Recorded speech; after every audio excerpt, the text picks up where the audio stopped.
Pessoal, incrível, né, a gente entender um pouquinho melhor da importância desse leite para o nosso prematuro e também entender que a gente precisa dar esse suporte para a mãe produzir esse leite.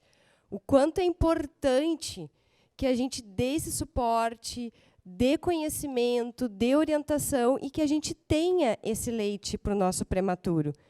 Porque naquele momento mais frágil da mãe, que são as primeiras 2 semanas, e que nem as colegas trouxeram, a primeira hora de vida do bebê é o momento que mais a gente precisa estimular a retirada do leite, o esgote, para que ela possa estar produzindo 1 mês, 2 meses, 3 meses após o parto. Né? Então, a gente precisa nos prepararmos como equipe de saúde para isso. Bom, para a nossa última fala da manhã, que vai nos trazer, então, a transição da alimentação enteral do prematuro da sonda para o seio materno.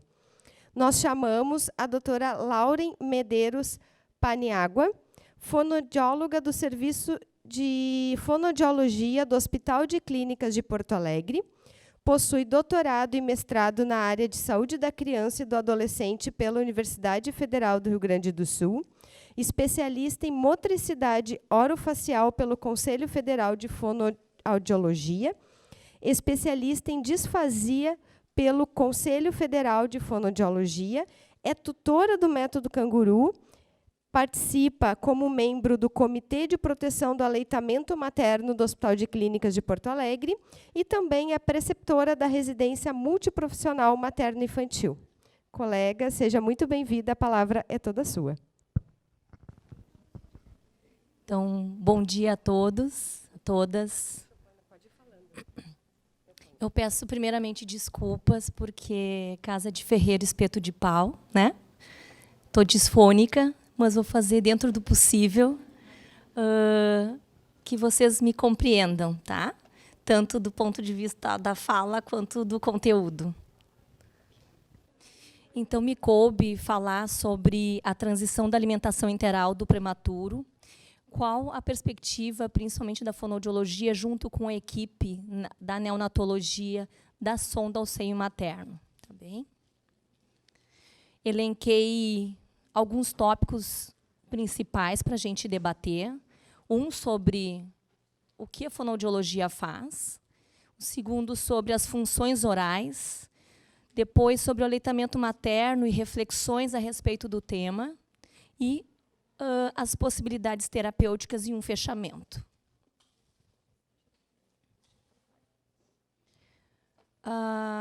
Conforme eu tinha falado para a prof, né, Alessandra. Oi?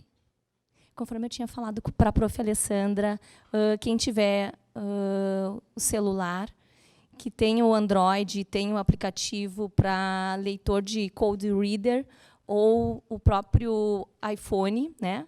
Pela câmera, eu gostaria que vocês respondessem a uma pergunta, tá bem?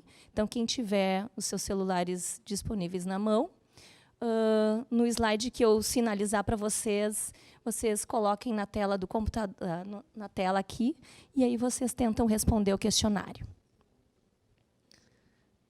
Bom, o que a fonoaudiologia faz?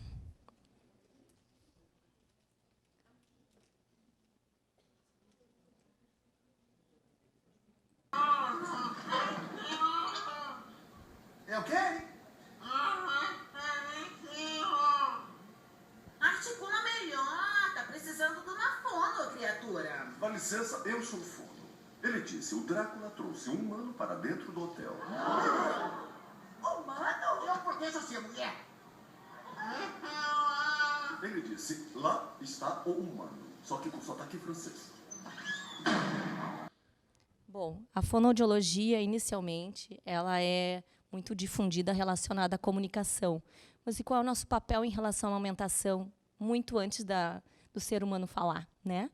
E como eu falei para vocês, casa de ferreiro, espeto de pau, eu preciso daquele fonoaudiólogo para me ajudar, né?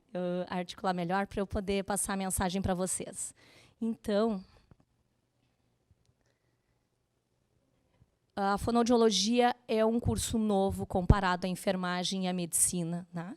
tem dados históricos relacionados desde a década de 30 com a educação. Depois foi evoluindo na década de 60 para estudar junto com comportamentos com a equipe da psicologia. Na década de 80, né, então aí começou a ser difundido e ser criado propriamente o Conselho de Fono, e datado da década de 90, a partir de agora, relacionado à motricidade orofacial, que tem a ver com as funções orais, desde processos de alimentação e até de voz e fala, e de outras estruturas que compõem o nosso trato, principalmente crâniofacial, então, que tem a ver tanto com comunicação quanto com alimentação. Tá? Que aí são essas linhas de MO e de disfagia, que é a especialidade do fonoaudiólogo que atua nos pacientes com distúrbio de deglutição, independente da faixa etária. Nós também, o Conselho Federal de Fonoaudiologia tem difundido muito sobre campanhas, e uma delas é relacionada à amamentação. E, só para contextualizar, muitos, provavelmente, de vocês não nasceram nessa década de 80, tenha sido já da década de 90, né, mas eu faço parte dessa turma. Quando eu nasci, aproximadamente, que estava surgindo o curso de fonoaudiologia de uma forma sistemática e sancionada pelo governo. Aqui, então, que eu vou pedir para vocês, por favor. Obrigada. Para tentar, com o celular,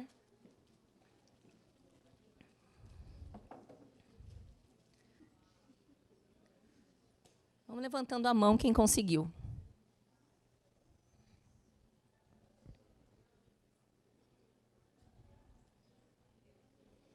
Feito?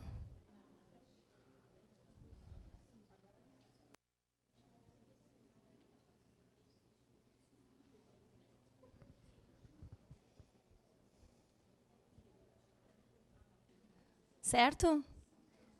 Então, no final, quando for o processo antes da gente conversar, vou até pedir para os professores que estão organizando, eu vou computar, porque aí eu vou baixar e vou ver o percentual de respostas que deram de acordo com a afirmativa ou não, tá bem? Só para a gente ganhar tempo. Bom, como as gurias já falaram, né, a gente atende crianças que nascem aproximadamente com 24 semanas, né, os prematuros extremos, e se a gente for se dar conta, eles deveriam ficar até aqui, mais ou menos, em relação ao desenvolvimento e crescimento intraútero. Só que isso é interrompido por N fatores. E cabe destacar, enquanto profissional que trabalha com malformações craniofaciais e com processo de alimentação, o desenvolvimento craniofacial na 5ª e 6ª semana de idade gestacional já estão se formando os arcos que fazem parte de todas as estruturas, o arcabouço crânio-maxilofacial. Então, com 10 semanas, olha como a gente já consegue identificar que é um ser humano que está intraútero, né? Apesar de muito pequenininho. E aqui também, como o Hospital de Clínicas é um centro de referência para malformações, muitos pacientes, além de prematuros, nascem com outras comorbidades, como a fissura labiopalatina. E só para exemplificar também, que em torno da 6ª semana já se começa a criar os arcos palatinos para se fundirem e, posteriormente, lá na 12ª semana, haver o fechamento dos 2 arcos palatinos, que aí vai ser o céu da boca, palato duro e palato mole. Por que eu digo isso? Porque, como tem muitas síndromes, e lá na neonatologia a gente tem visto com uma certa recorrência, os pacientes com Treacher-Collins, sequência de Pierre-Robin, muitas vezes o problema acontece nessa fase de desenvolvimento intraútero. E um diferencial da sequência de Robin é que o que acontece? Por que ele nasce com a fissura palatina diferente de uma fissura palatina comum? Principalmente porque a língua, como há uma malformação também no crescimento de mandíbula, a mandíbula faz com que a língua fique para trás e, por consequência, não permite com que haja o fechamento adequado. Então, o céu da boca quer fechar, mas ele não fecha porque tem uma obstrução, que é a língua. Tá? E aí é uma característica bem comum desse tipo de malformação, que a fissura, a fenda, é em U. Então, se vocês, por curiosidade, forem fazer uma uroscopia num paciente que tem a hipótese de ter essa sequência, tentem dar uma avaliada a diferença que é o formato desse tipo de fenda. Bom, então me coube falar um pouquinho sobre o papel da fonoaudiologia em relação à alimentação, à transição do seio sonda materna. A gente tem que lembrar que intraútero tem duas funções que já estão sendo desempenhadas full time, tá? Que aí a gente vai ver a resposta depois em tempo real. Vou tentar computar o que vocês responderam ali naquela pergunta. Ao nascimento, ele consegue já fazer a respiração fora da barriga. Mas intraútero, escutando a aula da equipe da fisioterapia, eles já fazem um treinamento da musculatura que depois ele vai precisar para respirar. Tá? Mas intraútero, sucção e deglutição. Então, a gente espera que um bebezinho a termo, né, por meio do choro, que é o primeiro som emitido, a gente consiga já ver o papel da respiração. E tudo isso aqui é o alicerce para depois o bebezinho fazer os primeiros movimentos mastigatórios. Tá? Então, próximo do 6º mês, quando começa a introdução alimentar, a gente consegue identificar se teve algum tipo de privação nessas 3 funções, pode culminar numa dificuldade de processo mastigatório. E se não mastiga bem, vai engolir bem? Essa é uma grande questão. Mas essa é a nossa realidade, né? Então, esses nossos pacientes, vendo a aula das gurias ali, elas falam muito em período crítico. Período crítico para a produção de leite, que é uma digital, se não for retirado, não for estimulado na primeira hora, a gente tem tudo time, né? Para tudo. E também, para as funções orais, nós temos também. Então, os pacientes que tiveram sofrimento, né, logo após o parto, vai ter um delay no desenvolvimento motor oral, que a gente considera um período crítico. Então, se nasceu antes do tempo, já vai ter esse atraso. Agora, a pergunta é, qual consequência vai levar depois quando esse bebê tiver condições clínicas para mamar? Então, há uma ruptura já a partir desse processo de nascer antes do tempo.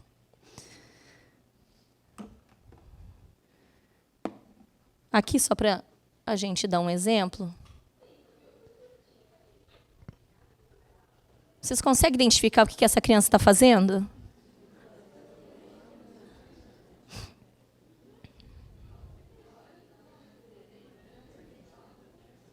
A abertura e excursão mandibular, está sugando o dedo, está engolindo. Então, essas funções já são executadas inúmeras vezes durante o dia e noite. Então, é um treino já para mamar depois. Só que, se nasce antes do tempo, não vai ter participado dessa etapa. Só que o perfil do nosso paciente, né, a gente está falando daquele bebezinho que a gente viu ali na ultra, um bebê que está dentro do tempo esperado na barriga. Mas os nossos pacientes da UTI neonatal, muitos têm comorbidades. E esse autor aqui, que em 2017 teve aqui num evento da neonatologia, ele fez um timeline em relação aos problemas de dificuldades alimentares que podem culminar numa disfagia, só vendo o conceito. Disfagia é o distúrbio da deglutição, que está relacionado a outros processos alimentares, correto? A deglutição, só para a gente enfatizar, didaticamente ela é dividida em fases. Fase oral, fase faríngea, esofágica. É o trajeto do alimento ou secreção que sai da cavidade oral e passa para o estômago. Tá? Então, quando há um problema nesse trajeto, nessas 3 etapas, a gente pode caracterizar como uma disfagia. Então, nesse timeline, ele coloca todos os fatores de risco que podem levar a crianças a terem problemas de alimentação crônica.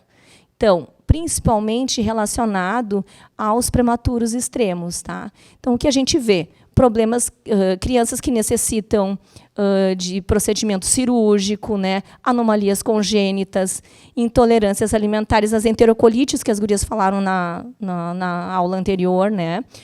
Problemas aerodigestivos, a presença do refluxo, que é uma coisa que nos incomoda muito no processo da introdução alimentar, tá? Em função das experiências orais negativas. As disfagias, como eu já falei, síndromes associadas, né? E também a persistência do tubo, né? Da via alternativa, da sonda. Então, esse autor, vale a pena ler esse material, porque ele descreve as dificuldades conforme as diferentes fases da deglutição. Então, quando vocês veem o fonoaudiólogo avaliar o paciente, a gente está olhando o contexto inteiro, não só se engasga ou não se engasga, porque isso todos vão conseguir identificar. Né? A gente está com um olhar especializado para ver o porquê que ele está se engasgando. Então, um exemplo, tá? Em relação à fase orofaríngea. Né? Então, quando se coloca o alimento na boca, até um pouquinho mais para trás, que está relacionado à faringe. Se há uma incoordenação, se há uma aspiração, a aspiração é todo o conteúdo que passa do trato vocal abaixo de prega vocal. Correto? Então, tudo que é para ir para esôfago, estômago, e for um pouquinho para o caninho da frente, que é o tubo aéreo, já é considerado um risco de aspirar. Aspirar, então, quando a gente fala, o fono tem impressão que aspirou. A impressão clínica é em função desse mamar ter descido para pulmão. Só que a clínica, ela é soberana, mas muitas vezes precisa da complementação. Tá? A complementação, nós temos 2 exames que a equipe médica, juntamente com o fonoaudiólogo, realiza. Uma é a videofluoroscopia, que é realizado na radiologia, e quem trabalha conosco lá no Clínicas sabe como é que é o processo, só que não tem como ver no seio materno. Essa é a desvantagem. Por enquanto, não se criou uma forma de investigar. O que dá para fazer no seio materno, e que já tem publicações no exterior, mas não é a nossa vivência aqui, vocês sabem aquele tubinho que a equipe do otorrino faz para ver se tem malformação de via aérea? A gente pode fazer no seio materno. Só que a gente tem que lembrar que o bebê ele respira pelo nariz nos seus primeiros 3 meses. Se ele já está com a sonda e botar um outro caninho, vai atrapalhar. Por isso que, nesses casos, é retirado a sonda e colocado no seio materno. Não é a nossa vivência. A gente até tentou fazer num caso, na pediatria, mas não teve muito sucesso, porque incomoda. Né? Então, mas já tem descrito na literatura sobre. E esse autor também descreve a aspiração silente, é o bebê mamando. Nem sei por que chamou a fonoaudiologia. Esse bebê está mamando está mamando no seio, mas está com ruído respiratório, tem tido, parece que, sintoma de gripe. Nesses casos, quando não tem queda de saturação, não faz bradicardia, não faz clínica, nós caracterizamos depois com a comprovação da avaliação complementar, que é a aspiração silente. Esses são os perigosos. Por quê? Porque não tem sinal clínico. Né? Então, por isso que o fono fica atento, se produzir uma excreção, né? Que tem N motivos, mas é um ponto a gente se destacar. O bebê pode estar mamando lindo, maravilhoso, coordenado, e tudo indo para pulmão em algum momento. E tudo isso, né, que eu falei é relacionado à fase orofaríngea. Mas também aí que aí vocês veem a gente falando, fez brad, que era de saturação durante mamar, incoordenou. Está relacionado a essa fase da deglutição, na fase faringe-esofágica. Tá? Além disso, o refluxo que eu já falei anteriormente, e depois é um problema, porque esses pacientes, quando maiores, mas mesmo lá na NEL, que a gente vê em alguns atermos, que tiveram muitas intercorrências, experiências orais negativas, têm características de recusa e aversão alimentar.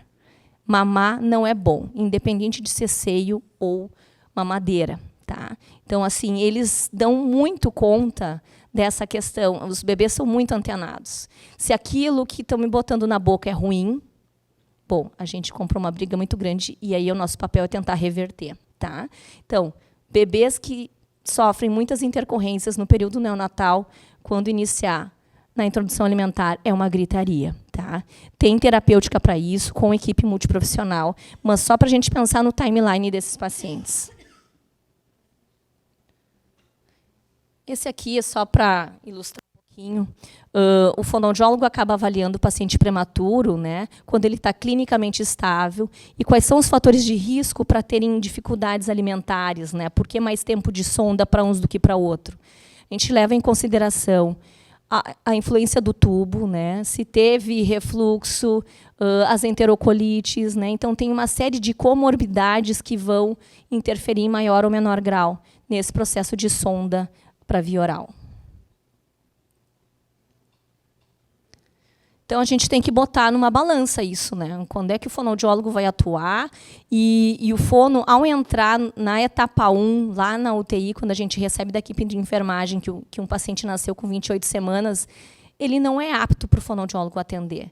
Porém, eu já estou olhando os fatores de risco. Então, a gente faz um olhar diferenciado para esses pacientes. Então, a gente coloca numa gangorra, numa balança, em relação aos fatores de risco e se eu devo entrar, como eu devo entrar e o que eu posso compartilhar para essa família. Tá?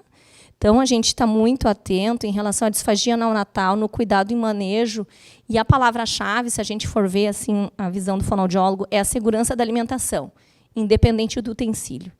Porque o risco desse paciente retornar, se não atento a essas dificuldades alimentares, de voltar lá para a internação pediátrica depois, é muito grande. Nossas reflexões, então. Quando eu comecei a ler e revisar muito material, eu extrapolei a parte da fonoaudiologia e fui para as outras áreas, principalmente de enfermagem. Então, os próximos artigos que eu for citar, muito de enfermagem no exterior, estudando sobre essa área. Eu tenho uma pergunta para fazer para vocês. Quem produz leite materno desses animais aqui? Quem produz leite materno? Assim, de cara.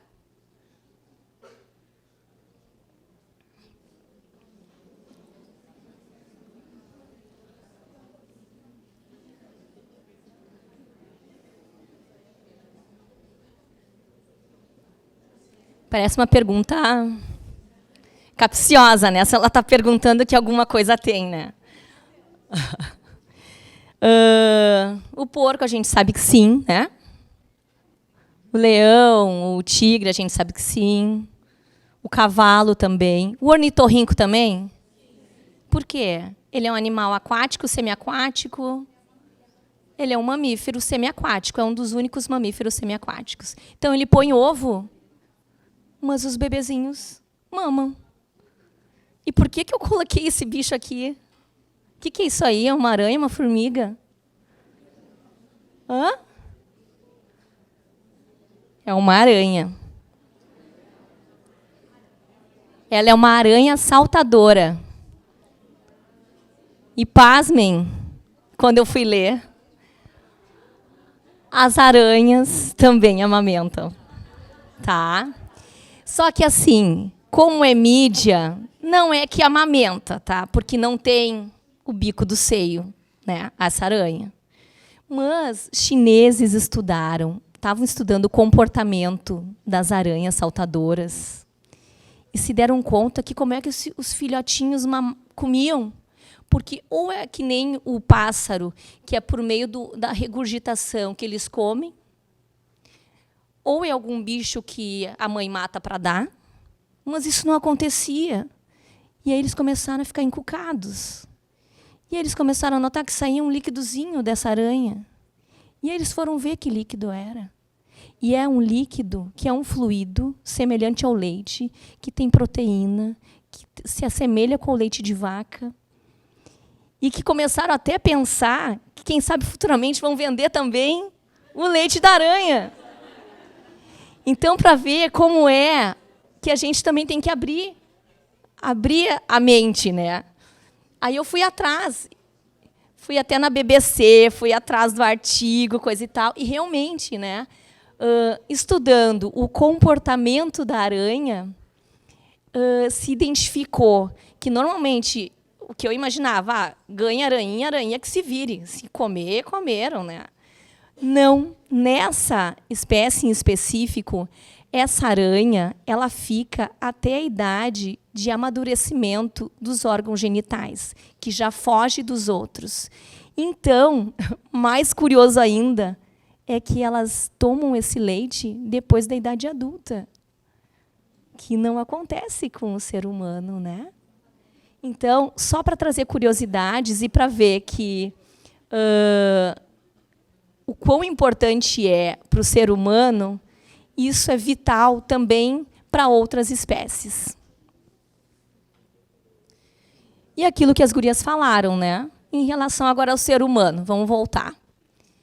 Isso, o contato, se é uma gravidez desejada e planejada, a mãe, ao conversar com esse bebê, já passa os seus sentimentos. Ao se alimentar, já tem estudos colocando que, dependendo do tipo de alimento, os bebês já, por meio das papilas gustativas, conseguem sentir, e também isso pode ser uma digital se a criança gosta mais de doce ou de salgado. Por isso que falam em alimentação equilibrada, que é para a vida. Porém, a gente já está imprimindo isso para aquele serzinho que está na nossa barriga. Então, por isso que fala muitas vezes, né, tudo que tu come representa o que vai o teu filho receber. Fora o que as gurias já falaram ali do método canguru, o disparo de hormônios nessa díade aqui, deveria até ter um outro aqui, que é o pai ou a mãe, porque hoje tem várias configurações familiares nisso. Aqui, esse ano, a Unicef divulgou sobre os conselhos para os pais que apoiam o aleitamento materno. E vai fazer 1 ou 2 semanas, né? Teve mais colegas aqui que foram no evento do aleitamento, que essa configuração familiar está diferente. Então, é outra coisa que a gente tem que abrir a mente, que, às vezes, o casal é mãe com mãe. Né? É uma mãe com 2 pais. Então, essa nova configuração de família também vai... a gente vai ter que lançar mão sobre as orientações em relação ao aleitamento materno e perpassar o que normalmente a gente, tendo como modelo pai e mãe, perpassa. Bom, aí, trazendo mais a parte específica, esse estudo aqui, que é da enfermagem, ele descreve muito sobre o cuidado diferenciado do neonato, para não levar em consideração somente a estabilidade clínica ou, se, além da estabilidade clínica, a idade gestacional em relação ao processo de alimentação. Correto? Para não engessar. O que eles colocam? Eles colocam que o bebê, a gente tem que levar em consideração a atenção sustentada e energia durante a alimentação, a organização motor oral, que aí, às vezes, a gente fala para vocês da equipe de enfermagem, quando a gente avalia, está desorganizado, ou não está tendo uma organização motor oral para se alimentar. Tá? Então, é esse olhar, não é só o coordenar sucção, deglutição, respiração. E também a estabilidade fisiológica. Às vezes, ele não aguenta nem 5 minutos, só que a gente quer que ele alimente, que ele ganhe peso, né? Que esse é o nosso número que a gente tem um monitoramento para o desenvolvimento e crescimento dessa criança. Então, às vezes, ele está nos dizendo, basta, eu não aguento, estou exausto. Então, esse é o olhar diferenciado que esses estudos estão trazendo já desde 2013. Tá? Então, já fazem 6 anos que estão batendo nessa tecla, que tem que olhar o que o bebê está dizendo. E eu costumo falar com os bebês, assim, não só por ser da fonoaudiologia, mas eles entendem. Eu explico, olha só, eu vou avaliar. Aí, às vezes, as mães ficam olhando, né? Essa guria está falando com meu filho, não comigo. Não, mas eu vou explicar para ele o que eu vou fazer. Porque, assim, eles entendem por traço suprassegmentar. O que quer dizer isso? Ele não entende o conteúdo, mas ele entende a melodia. A melodia, o desenho da nossa fala. Tá? E isso eu tento passar para a mãe e para o familiar. Correto? Então, isso é um olhar diferenciado. Porque, às vezes, eu vejo que eu tenho que acompanhar a mamada, mas ele está dizendo que não. Bom, eu volto no outro horário. Tá? Então, isso a gente tem que levar em consideração também. Então, fatores em relação à variedade de fatores do neurodesenvolvimento. Organização comportamental, se coordena para mamar, e a regulação cardiorrespiratória. Não é à toa que eles fazem BRAD e queda de saturação, não é só por engasgo, às vezes é por não dar conta mesmo. Tá? Então, a gente leva e faz essa peneira. É porque coordenou, é porque chegou no limite energético para aquela função. E aí, esse autor, recente até, o Lube, 2017, ele mostrou um timeline também. Tudo é timeline agora, está na moda. Acho que a gente tem que inventar um timeline nosso lá do Clínicas para ver os momentos e etapas, desde a etapa 1 do método canguru até o pós-alta. Porque ele visualmente nos dá, passo a passo, como é que vai ter um sucesso de alimentação de seio materno com menos gasto de energia. Então, didaticamente, eles dividiram. Primeira coisa, contato pele a pele, skin to skin. Ponto. Que está relacionado com o que as gurias falaram ali do método canguru.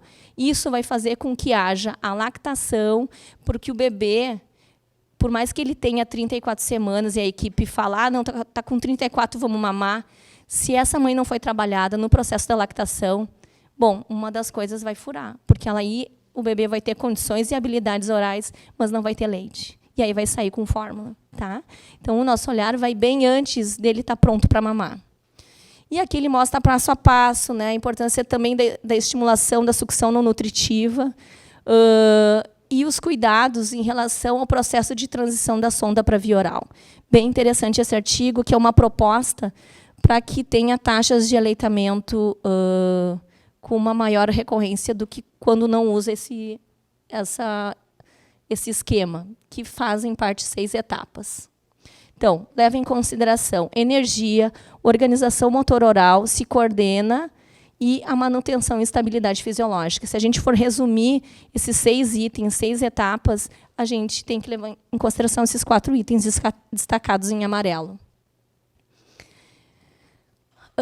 Quanto ao coordenar, sugar, engolir, respirar, existem linhas de raciocínio e de literatura descrevendo sobre idade gestacional, correto?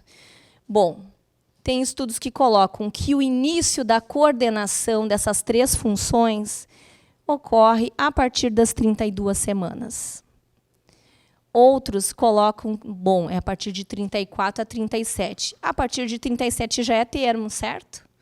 Então, muitos bebês acabam se coordenando, às vezes, próximo de 32 semanas, principalmente o que a gente vê é que quanto menor for o número de intercorrências até chegar a essa idade de 32, maior chance de sucesso. Quanto mais comorbidades, mesmo tendo a mesma idade gestacional, mais vai ter um delay para o processo da alimentação para via oral. Outros já abrem um pouquinho mais o leque, é a partir de 34 até 42 semanas. Tem bebês, a gente não pode botar no mesmo grupo, são prematuros, por mais que tenham tido a mesma idade gestacional, alguns a gente vê que amadurecem próximo das 40 semanas. Então, é esse que é o olhar diferenciado que esses estudos têm colocado, para a gente ficar atento, que não é uma coisa estanque. E o que esse estudo colocou? Que a adaptação e maior eficiência ocorre até os primeiros 4 meses de vida, depois da idade gestacional corrigida. Leva um tempo. Se para o atermo é um processo de habituação da mãe e da criança, para o pré-termo mais ainda. Tá? Então, isso tudo relacionado a tanto o padrão de sucção nutritiva, seio materno, quanto a não nutritiva. Por exemplo, o dedo enluvado, a própria chupeta, é diferente esses 2 padrões de sucção nos bebezinhos, e que vão amadurecendo. Mas aí, Quando é que está pronto esse bebê para mamar com segurança, né? Então, esse estudo, publicado em 2015, ele elencou que próximo das 32 semanas é possível, né, mediante aquilo que eu falei para vocês, mas levando em consideração que aquilo que as gurias falaram agora na última apresentação, que essa mãe tem que estar grudada com essa criança, se possível, então, um alojamento que tenha os dois juntos, né? Essa sala que tem a mãe e o bebê acaba fazendo um processo muito mais próximo da vida real que seria fora do hospital. Então, 24 horas de acomodação das mães, contato pele a pele, um olhar diferenciado em relação a se esse bebê está pronto para mamar ou não, né? Por mais que a gente tenha que ter horários de 3 em 3 horas esse bebê se alimentar, quando está no processo de transição para o seio materno, levar em conta, se ele tem energia, colocar com uma frequência maior, né? Então, isso é individualizado. E também os processos e alternativas para passar da sonda para via oral, além do seio materno. E aqui também eles acabam colocando de acordo com a faixa etária quando a faixa da idade de gestação, correto? Lá no Clínicas, o fonoaudiólogo acaba atuando próximo das 32 semanas por meio da estimulação sensório-motor oral. Tá? Então, é mais ou menos nessa fase que a gente acaba avaliando. E próximo de 33, 34, a avaliação da via oral. Então, essa outra pesquisa mostrou que a média de idade dos prematuros quanto à via oral teve um início, aqui eles colocam como a parte da sucção e alimentação, próximo das 34 semanas, que equipara com aquilo que foi dito próximo de 34, já tem mais habilidade para se alimentar por via oral. E a média de transição para esses prematuros desse estudo foi aproximadamente de 2 semanas. Os autores colocam que quanto mais intercorrências, mais atrasos em relação à alimentação. E aqui eu vou passar rapidinho, porque as gurias já falaram dos benefícios do método canguru, mas que está diretamente relacionado ao que o Lube, em 2017, falou, contato pele a pele.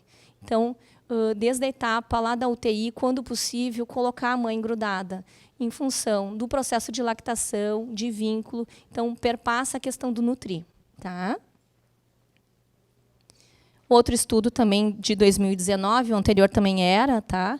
Que fez uma revisão sistemática, e eles colocam que aumenta a taxa e duração da amamentação nesses bebês quando colocado o mais precoce possível, contato pele a pele.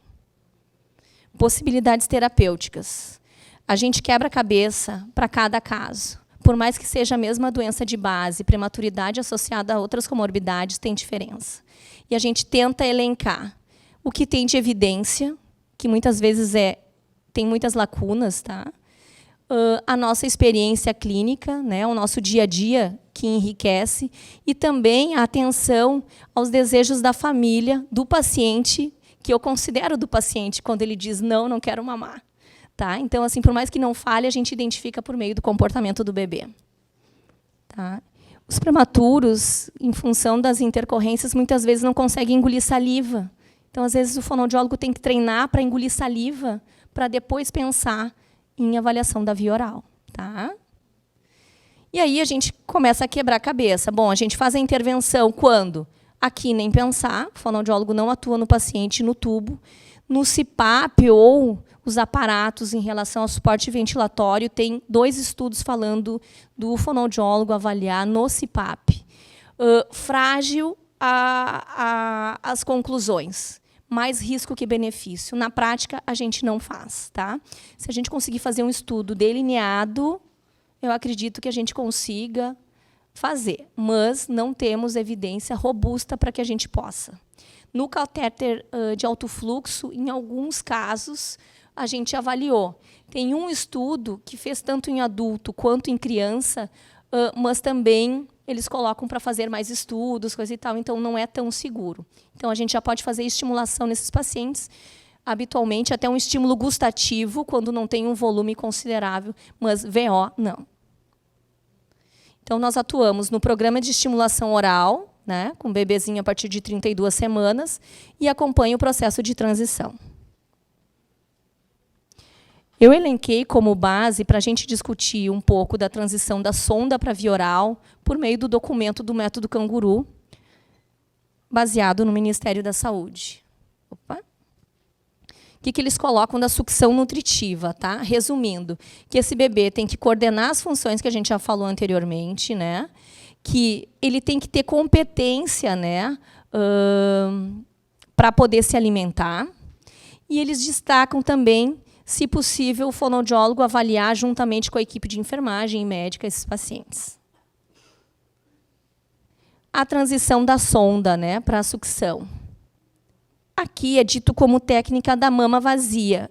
O que a gente vê, e aí depois eu vou mostrar um artigo posteriormente, mama vazia, se a gente for ver na íntegra, vazia nunca vai estar, né? Botou o filho ou pensou nele, a mama já começa a lá dizer, olha aqui, ó, ele está encostando, vou produzir leite. Então, o que a gente destaca, né? Que a mãe vai lá esgotar o máximo que conseguir, botar o bebê e observar como é que vai ser o comportamento dele.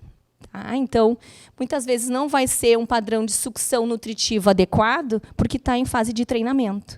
E ele vai fazer muito mais esforço. Então, está fazendo um treino da sucção no próprio peito. Qual é a diferença da fono para o peito? Total. Dá para fazer os dois. E é isso que a gente tem visto na prática. Faz o treino com fono, se possível, se não tem contraindicação, seio materno com mama esgotada. Eu prefiro esse termo do que mama vazia, mas, tecnicamente, a mama se chama vazia técnica, né? A translactação, eu cheguei a fazer com a Lília, né, lá no Clínicas, em alguns pacientes. O que a gente vê de dificuldade, às vezes, é a questão da logística, de juntar 2 profissionais. Então, isso a gente cabe fazer uma ressalva que nós, enquanto grupo, a gente pode rever isso. Qual o perfil de paciente que se beneficiaria, tá? A translactação é utilizada uma sonda gástrica, tá? Número 4, então, é colocada próxima do bebê. A gente usou seringa, isso aqui é um material que é comprado, a gente não dispõe, lá a gente usou seringa mesmo. É o leite da mãe, e esse bebê ele vai sugando. À medida que ele vai organizando essa sucção, ele vai conseguindo extrair e estimular o peito da mãe. O ideal é não usar essa técnica de translactação, se a gente for ver. Se essa mãe está produzindo leite e está conseguindo manter a lactação, esse aqui é um recurso para a mãe conseguir fazer a manutenção. Eu vejo que, se a gente fizer o processo da etapa 1, isso é uma visão Laura em particular, a gente consegue já botar direto no peito sem utilizar esse dispositivo. E esse estudo, ele fala do tempo de transição alimentar na técnica sonda-peito. Essa é uma fonoaudióloga lá no Nordeste, troquei uma ideia com ela. O que ela tem feito? Ela tem implantado uma técnica chamada técnica sonda-peito. O que quer dizer isso?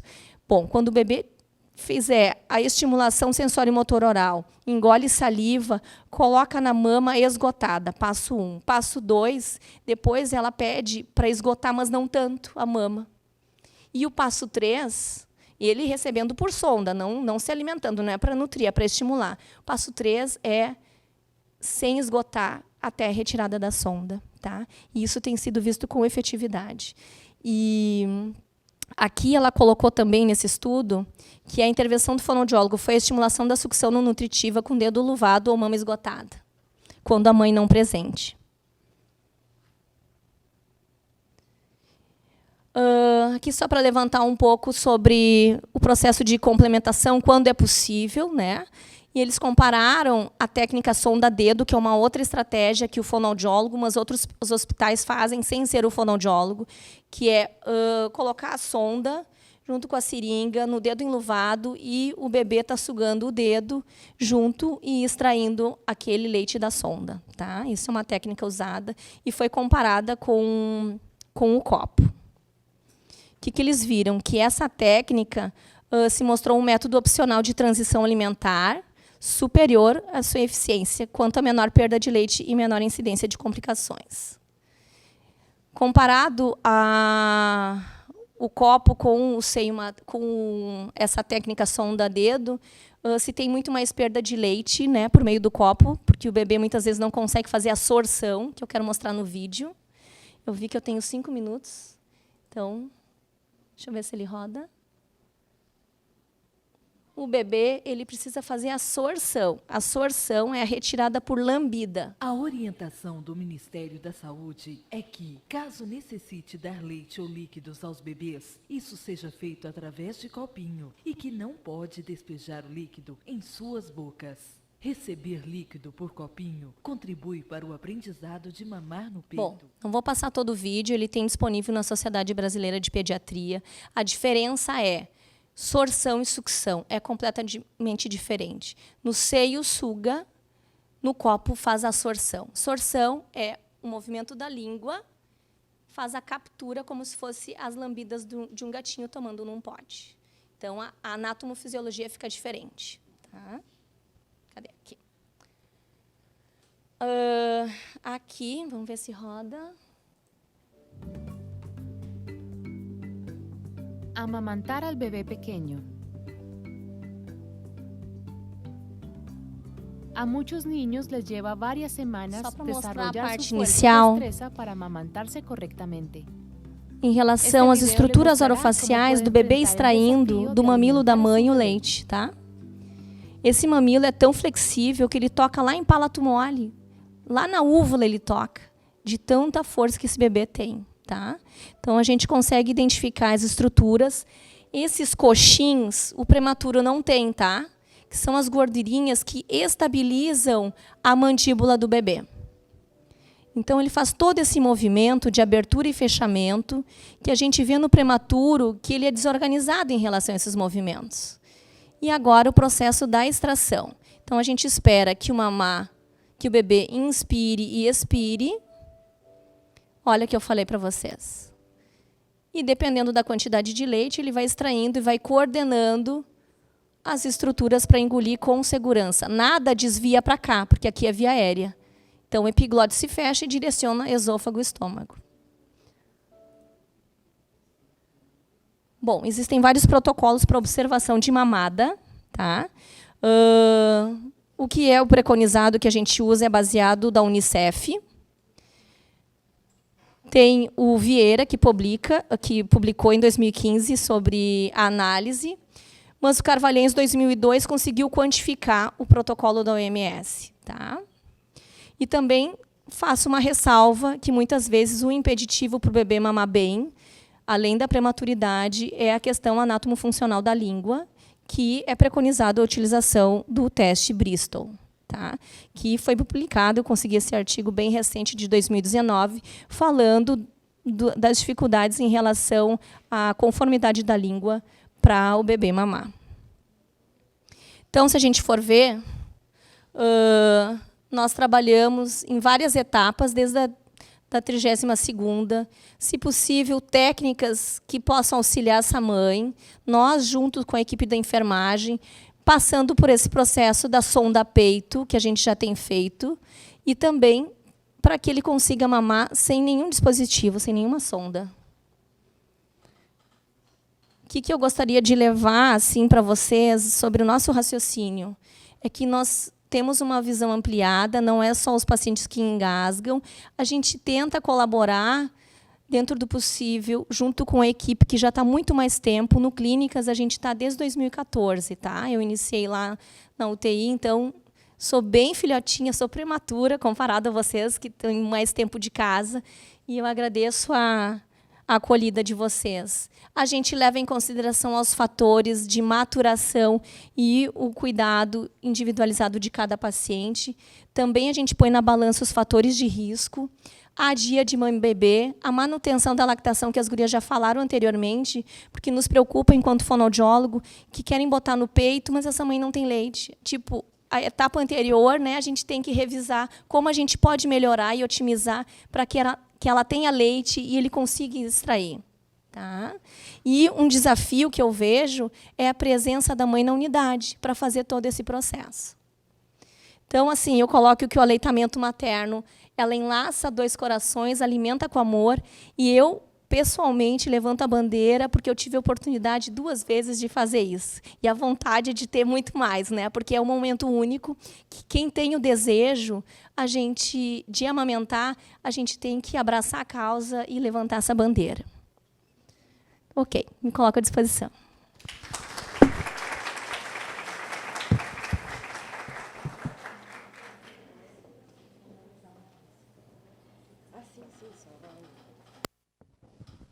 Lauren, muito obrigada, né, trazendo essa visão para a gente realmente trabalhar em equipe, né, em equipe de saúde, que é tão importante para o nosso prematuro. Então, para te agradecer, né, pela vinda, eu convido então a acadêmica de enfermagem Mariana, que é um dos nossos braços direitos nos programas de extensão, para te entregar esse mimo.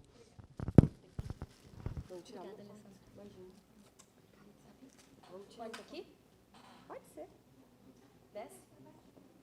Assim, senão ficou...